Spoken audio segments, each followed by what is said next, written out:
Let's get into buy or sell. I'm hitting you guys with a hard one off the jump, and it's a little bit of a different one in terms of phrasing it as a buy or sell, but I get there. You are starting an NHL team, and you can choose between one of Leon Draisaitl or Tage Thompson, keeping their contract in consideration.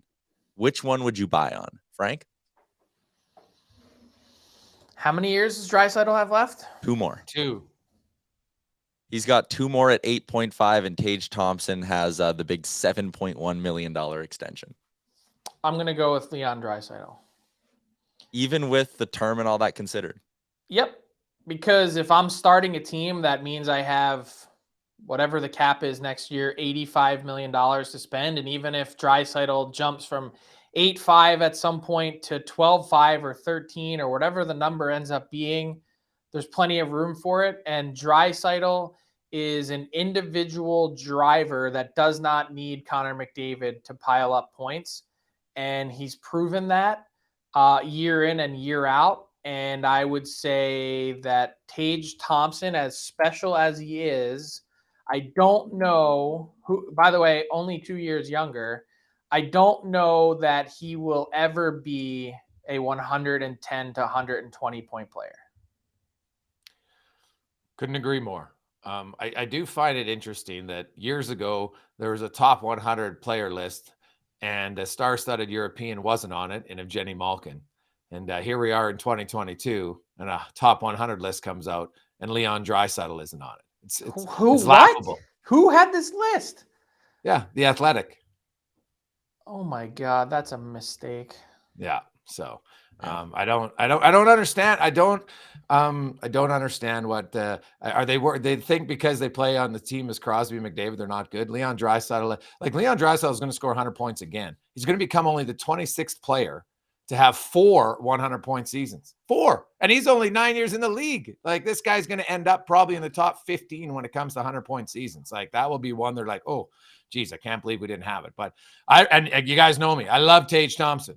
The contract at 7.1, that's very enticing. It's a bargain. But I still have to lean to Draisaitl because I think he does so many things incredibly well.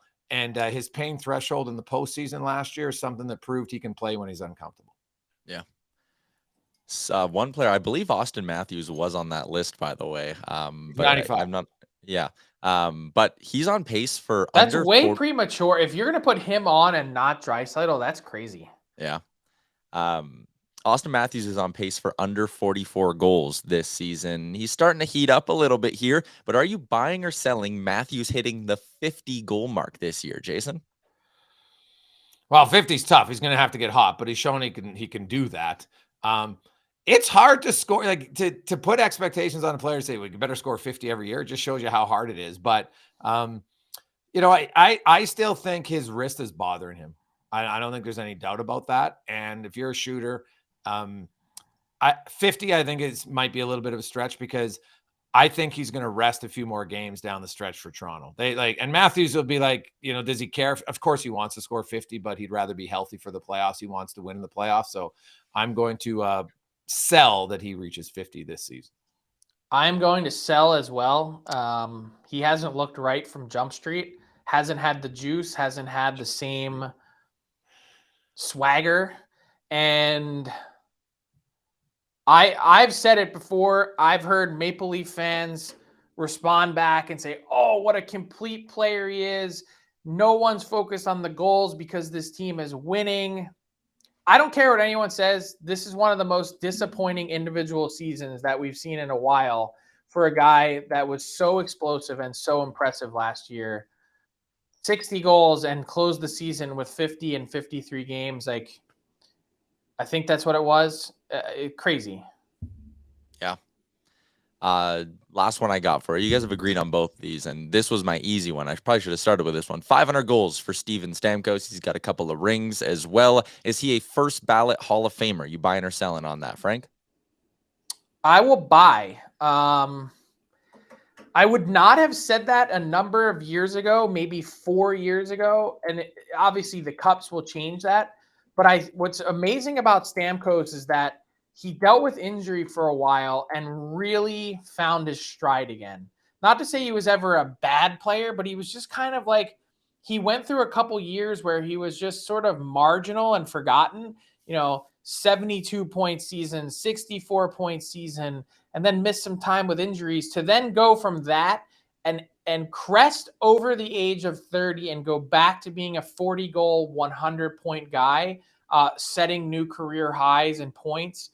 I think it takes a really special player to do that, and a driving force for a team that has been one of the most dominant in the NHL for a decade. You look at that team, and I think they got a realistic shot to have 5 Hall of Famers from that team. Vasilevsky and Hedman. Kucherov's a no-brainer. I think, like, if I had to pick, Kucherov, Hedman, Vasilevsky would be the first 3. Stamkos, I think Braden Point is trending in that right direction at the same time in his career. I would agree with Frank. Injuries kind of slowed down Stamkos, but him coming back, he only played 2 minutes and 30 seconds when they won the cup in 20, but he still managed to score a goal, which is kind of crazy. But yeah, I think he goes in. Stanley Cups always help for some people. I'm not a big believer you need the cups, but yeah, you're 503 goals. He has a legit shot. You look at his age, he could easily get to 600 plus. You're a 600 goal scorer for me. Like that should be a lock in the Hall of Fame. Yeah, he's already over 503 after this week. So he's got 4 in his last 2 games. Scored again. What about it's just a shame he doesn't have the international. Oh, he's never gotten that shot in the Olympics that I think is just an absolute crippler.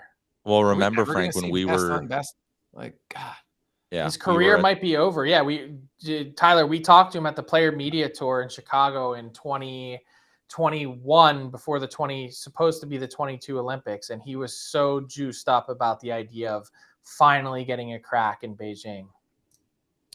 Yeah, it really is a shame that he hasn't gotten a chance to play true best on best outside of the World Cup. Let's wrap with our PointsBet Canada bonus question for the week. Yes, if you're a football fan like myself, they do have all the odds up for this weekend's run of games. It's going to be a great weekend of football, but I do have an NHL question for you guys. The Pacific Division is starting to tighten up. I know you got into it a little bit with Craig Button. The Vegas Golden Knights, though, are still plus 140 favorites. That means the books are giving them about an implied odds of a 41% chance to win the division. I'm asking you, what percent chance do you give the Vegas Golden Knights of holding on to first in the division? Jason?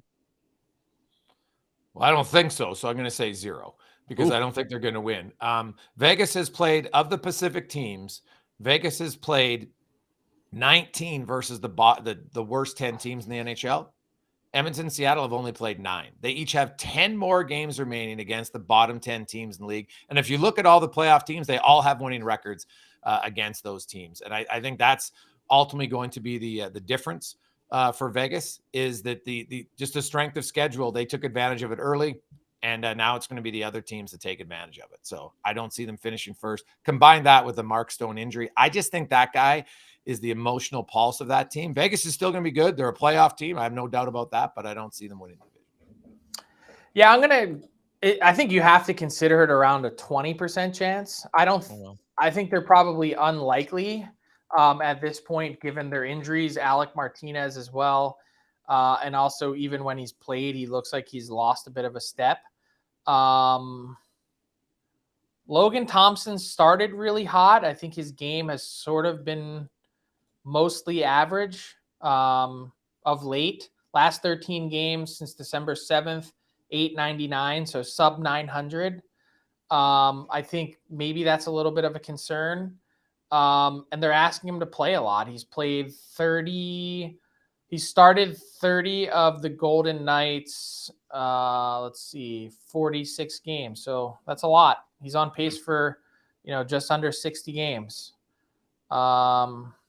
Coupled with the injuries, I would say the Oilers they're in a pretty good spot, but I wouldn't count out the Kraken. So the Oilers are plus 475. The Kraken are ahead of them at plus 250. And then PointsBet has the Calgary Flames at plus 650. And then the Kings are all the way down at plus 800. What? 8-1 on the Kings is. They were my preseason pick, so. Yeah, there you go. That's from a value perspective, that makes a lot of sense. The interesting thing is, Frank, we all know Edmonton's looking to buy. It will Seattle. That might be the difference, right? If Seattle just stands pat, that might be the difference to I still think Seattle's got a great chance to make the playoffs, but that if they stand pat and Edmonton makes additions, and Vegas might with the Stone one, that might be the difference maker. LA though, I think LA's in a spot too, but LA and I wonder if Vegas tries it and goes and looks to try to get a goaltender to help Thompson, Frank. I think it's a very valid point. Teams, the scouting report on goalies, the more you get, they start to look for different things. And that's, I think, maybe part of it with Thompson. And the fatigue factor. It's hard mentally as much. I talk to goalies. It's the mental grind of starting all the time that can wear on you more than physical at times for young goalies.